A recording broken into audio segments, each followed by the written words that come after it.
Hi everybody, my name's Coco. Today, I'm going to show you that the Chinese, the Jews, and the Greeks were so similar in ancient times by looking at uh, some ancient text. Okay, so let's begin. Well, in ancient China, the two main schools of thought were Confucianism and Taoism.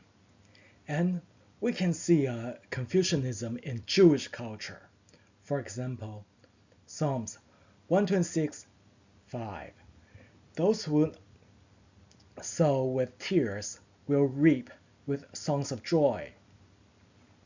And the Chinese have very similar sayings. For example, some popular maxims of Confucianism are to strengthen oneself without rest, and he who has the determination will definitely accomplish the mission. These are sayings that are popular up to today. People still use them um, in their um, speech every day. Okay. And also we can see Taoism in Jewish culture. For example, in Ecclesiastes 9:11, it is said that the race is not to the swift, or the battle to the strong, nor does food come to the wise, or wealth to the brilliant. Time and chance happen to them all. And the corresponding Chinese saying would be, all 10,000 circumstances are matters of fate. Not even half of any one of them is under human control. And that is the attitude of Taoism, which is the opposite of Confucianism.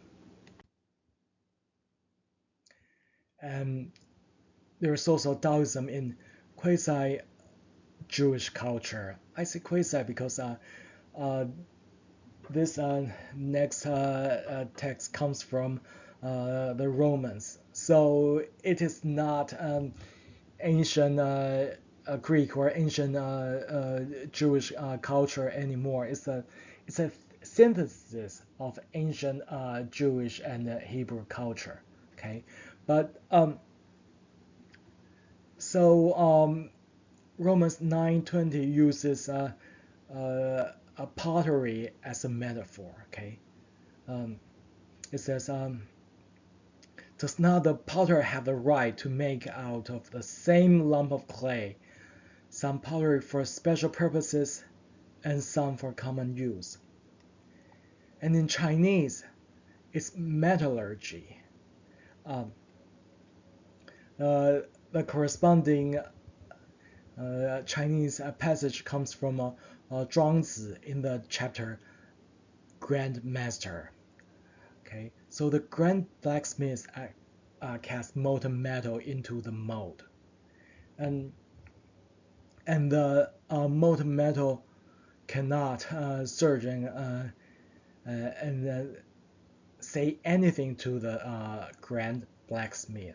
Okay, so if the molten metal surges and claims that I must be Mo Ye, then the grand blacksmith must think that the molten metal is cursed. Okay, and it's the same with humans. When we assume the form of humans, we cannot say anything to our creator. Okay, the creator makes us what we are, and we have no way to change what we are.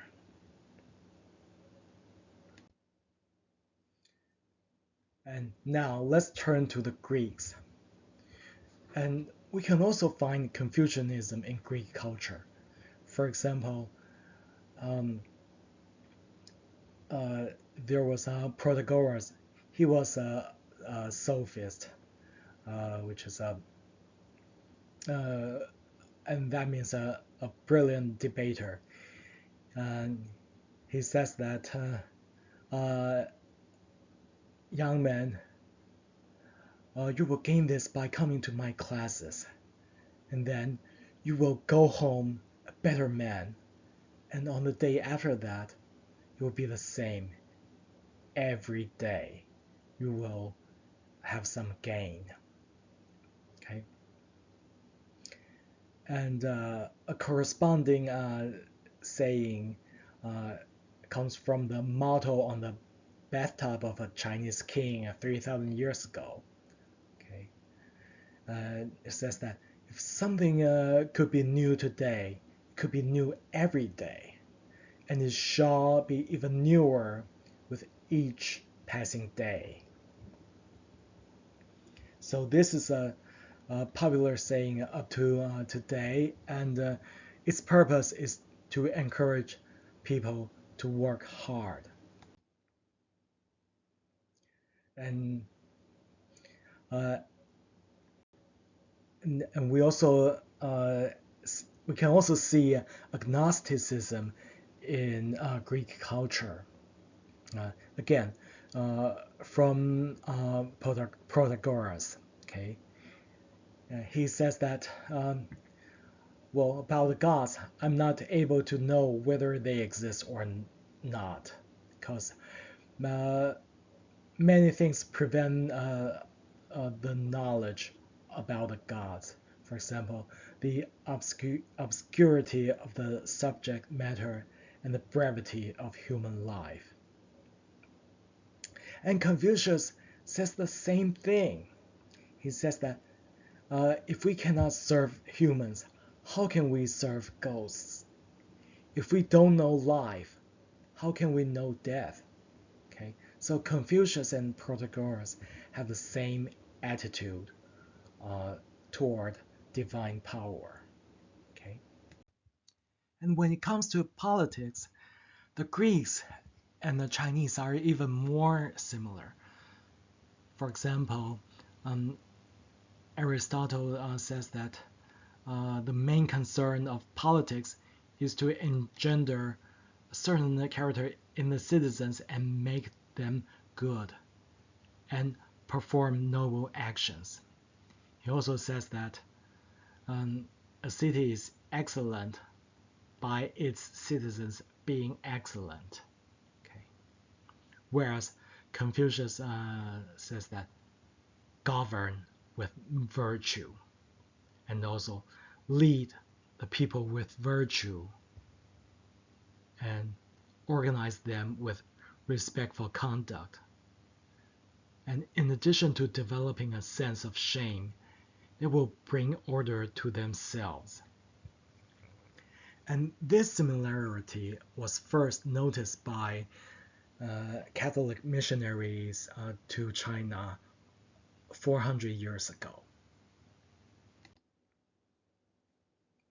Yet, we can also see Taoism in Greek culture.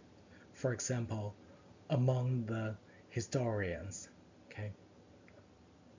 For example, Herodotus says that good fortune never remains constant, and man is altogether a creature of accident. To many people, God shows but a glimpse of happiness and then plucks them up by the roots and overturns them. Whereas Thucydides believes that human nature, being what it is, events that happen in the past will be repeated in the future. And that is Taoism. Okay. So, Coco's conclusion is that these ancient civilizations really think alike.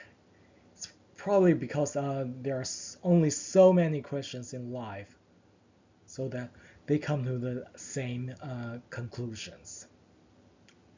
And because Coco is a Taoist and living proof of what a Theognis said. Teaching never makes a bad man good. Okay, and Coco lives by this motto. And so, finally, hope you can see Coco's TV show soon. That way, you can know Coco's theory, which is the conservation of human nature. Okay, thank you, and see you next time.